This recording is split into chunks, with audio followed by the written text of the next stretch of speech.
Barrière entre les eaux douces et salées. Considérez le verset coranique suivant. Il a donné libre cours aux deux mers pour se rencontrer. Il y a entre elles une barrière qu'elles ne dépassent pas. Al-Qur'an, Sourate 55, versets 19-20. Dans le texte arabe, le mot barzakh signifie une barrière ou une partition. Cette barrière n'est pas une partition physique. Le mot arabe maraja signifie littéralement elle se rencontre et se mélange.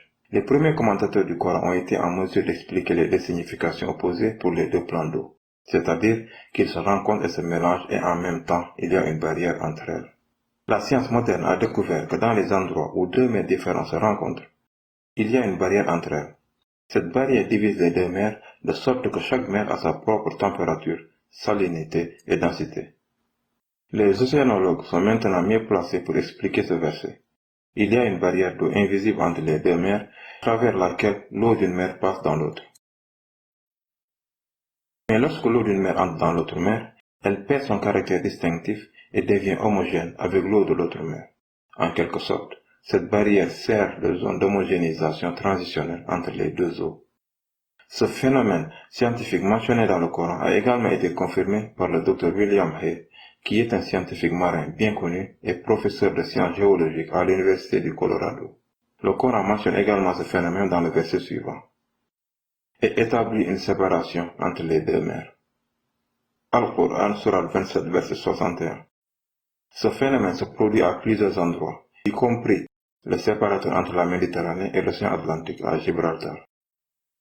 Mais lorsque le Coran parle du clivage entre eau douce et salée, il mentionne l'existence d'une partition interdite avec la barrière.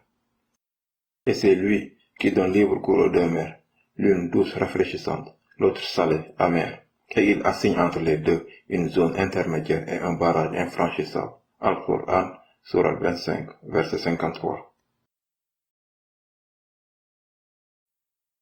La science moderne a découvert que dans les estuaires où se rencontraient des eaux douces et salées, la situation est quelque peu différente de celle trouvée dans les endroits où deux mers se rencontrent. On a découvert que ce qui distingue l'eau douce de l'eau salée dans les estuaires, c'est une zone pycnocline avec une discontinuité de densité marquée séparant les deux couches. Cette cloison ou zone de séparation a une salinité différente à la fois de l'eau douce et de l'eau salée. Ce phénomène se produit à plusieurs endroits, notamment en Égypte, où la rive du Nil se jette dans la mer Méditerranée.